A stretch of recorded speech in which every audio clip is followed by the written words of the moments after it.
this competition has a rich and varied history, and over the years strange things have happened on Weber Cup Sundays, but at the moment things are very much going Team Europe's way. It's all pretty plain sailing for them. 16 points to 9 they are ahead.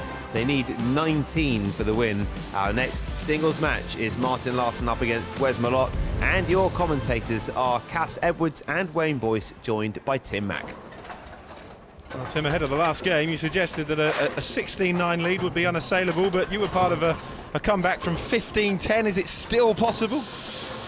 Oh boy, I'm the ultimate optimist, I can tell you. And you know, as long as someone hasn't hit 19, you still gotta believe. You gotta find a way to still believe in yourself and your troops and in your ability to find a way to muster a couple of points, and hopefully a couple breaks can go your way, and you can get a little bit of momentum on your side. So, you know, as a competitor, you never got to throw in the towel.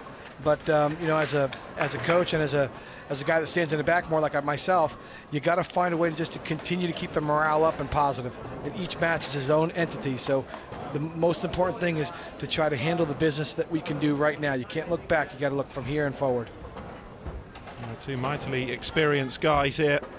Martin Larsen, who had an up and down session last time out, but a fine performance, throwing a 289 against Parker Bone III in his last singles off the back of a defeat to Carl Troop previously. Wes Malott, whose last victory was just in the second session, averaging 242, 57.5% strike rate, 23 in all. And we're underway. And that is exactly the start that Wes Malott needed. Great opening shot from Wes, playing deep into the lane on this 45-foot pattern. Now you got to remember the lane's getting a little bit tricky. They're coming right off, following the guys that have bowled the doubles matches, which is Stu and Dom, and also Martin on the right, Marshall on the right side of the lane. So there's some traffic on that right side of the lane that these players are going to have to navigate. And whoever navigates it the best is going to have the best result. Great shot from Martin. Yeah, he's following up his highest game of the tournament from last night. 289 he had. It was great to see. Yeah, when you have somebody of Martin's caliber, you get enough time on the lane, they're going to figure it out. All these players are going to figure it out. That's just the way, that's what they do. You know, in this unique format, sometimes you can go hours without throwing more than 4 or 5 balls. And it's up to the player to really, and the communication of the captain and the team, to really, really get on the same page so you can make quality decisions, because these games go by so fast, and you know, these points go by so fast, and it can snowfall in a hurry if you're making bad decisions. Yeah, Wes has just put some finger tape or thumb tape in his ball just to tighten up, and that's paid dividends. He's got another strike, so that's 2 in a row. Yeah, good call on that, Cass. Wes is a huge feel guy. That one's a little left of the last one, and Wes is such a feel guy, and he gets the ball into such a heavy roll. So Wes is able to manipulate his hand at the bottom, and when it feels good, he can create massive amounts of room for himself to throw massive amounts of strikes as well. Responded well. That's first strike. Do it again. I'll tell you what, guys, Martin's made a big change. He's using, actually Martin and Wes are using the same exact bowling ball. They're both very strong, heavy rolling bowling balls. Martin has changed the surface on this ball, so it's given the ball some more teeth. And when I say teeth, it wants to pick up into the lane and pick up into that 45-foot oil pattern. So he's put a lot more surface on the ball so that Martin can play the middle of the lane, because his rev rate is lower. And this, when you put surface on the ball, it allows the ball to pick up. And Martin's got first 2 shots, fantastic, really, really good. So Wes obviously had something on his hands here, and as a feel guy, you should put your paw. Usually, I'm surprised. You usually put your paw down there as that, and go through your checklist again. We call it the pre-shot routine. Get the feel, get the rosin on your hand, commit to your shot shape, and go through your lines and make the shot. Kiss the ball maybe as well. Yeah, well, yeah, I don't mind doing that. Sometimes that's good luck. Oh, help! 3 in a row. Oh, help! And he didn't get it. It's the 210. Yep, on that 45-foot oil pattern, showing its teeth, showing its metal again. As this ball gets a little bit too far right down lane, and as you see, it gets down lane past the break point, and that conditioner down there, the oil down there, is just the ball's going to wiggle. We call it the wiggle to the right, and you can see he says all help, and obviously a 2-10 split. It's makeable. Got to be accurate though. Just settles for the one, unfortunately. No, didn't like that. Not a good frame there from Wes. And a chance here for Martin, who cast, as you said earlier, last night finished on a high. So Wayne, he's really feeling good confidence right now, and he's got good ball reaction, good motion, and he's a chance to really put his foot in the throat of Wes early in this match.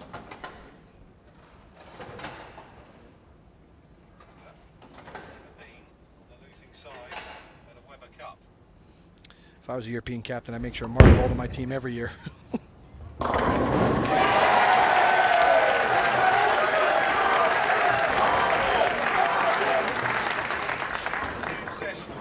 You can see, if you look at Martin's mannerisms from his last couple matches to the yesterday's match and now today's match, he's feeling more confident. You can see it. He's hooping it up a little bit. And when you're loose and relaxed like that, when your arm swing is loose, a loose muscle in bowling is a very, very valuable muscle. He knows how good he is, and he's on his A game. Wes. Yep, go ahead, Kos. Yeah, trips the 4-pin out of the 4-9 split. Not looking very happy. He was a little bit high on the head pin. That's why the 4 and the 9 were standing originally. But as I say, the 4's gone. So he's just looking at a single pin spare. We've seen that a couple times, haven't we, in these last couple matches, where the ball's coming off the break point. Some more good info, guys. Wes and Martin on the last shot hit the same exact target. Specto's given us some good analysis on that. And what's happened is because Martin's ball speed was slower, it rolled off the spot and went half pocket. But because Wes's ball speed and angle were a little steeper, what happened? His went behind the pocket, right?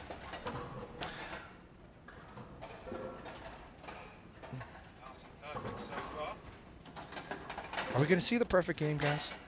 Are we going to see it? Surely it's too early for that. I just want to know if we're going to see it.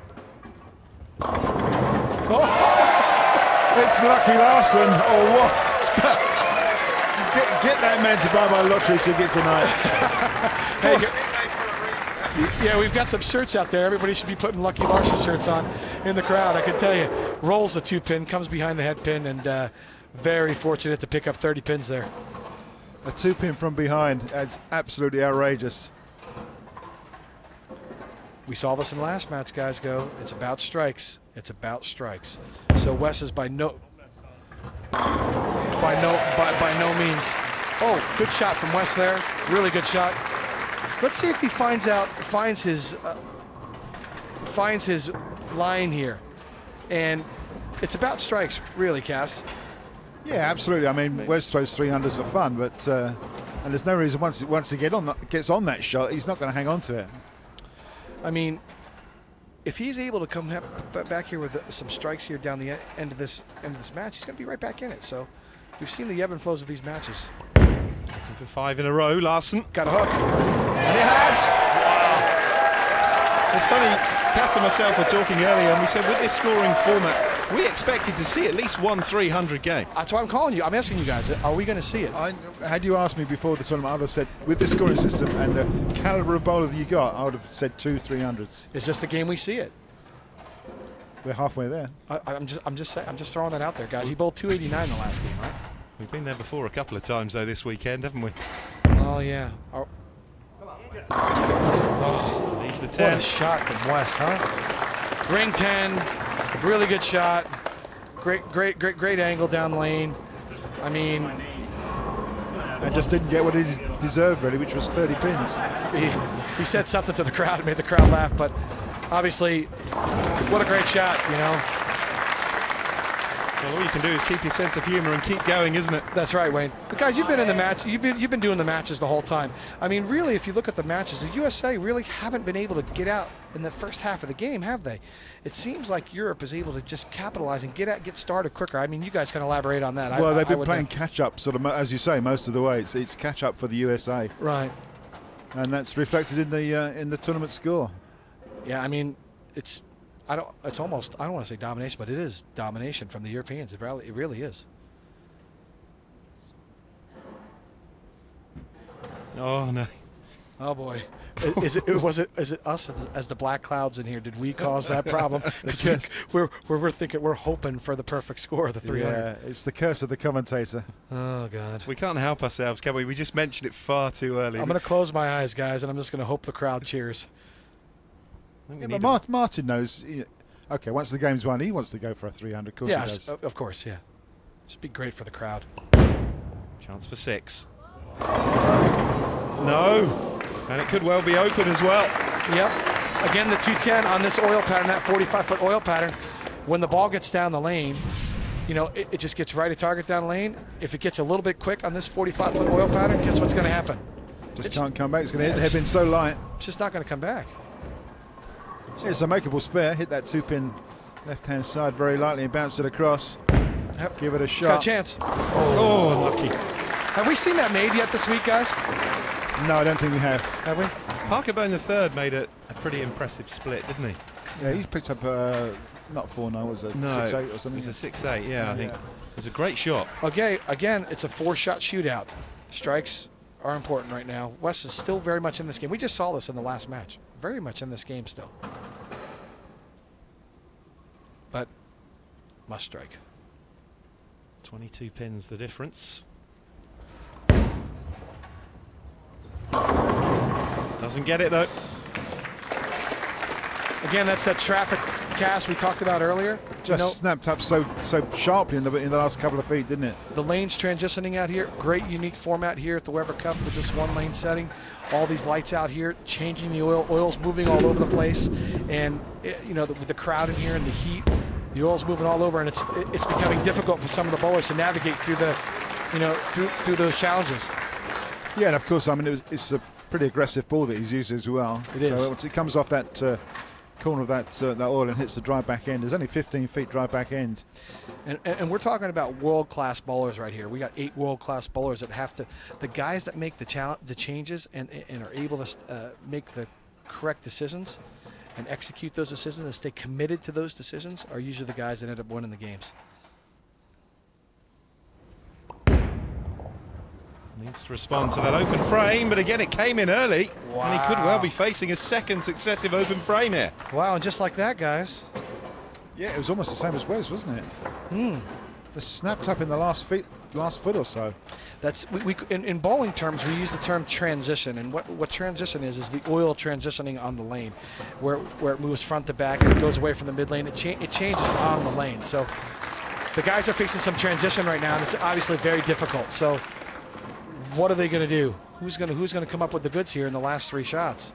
Well, 2 open frames, but he's still 13 pins ahead. I clearly think that obviously the pressure's on Wes because you can't go down 17-9. Wes has to strike these last couple frames to have a chance.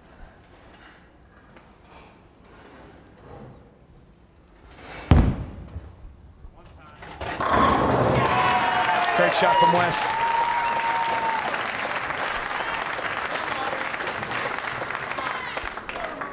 The great ones, guys, the great ones like Wes and actually all these players, when they see a player that their opponent is struggling, you want to try to put them down and come back with that big strike to let them know that, hey, I've got a feel on the pocket, and yeah, you're a little lost right now, and I'm going to let you know we're still hanging around, and that's what Wes just did with that last shot.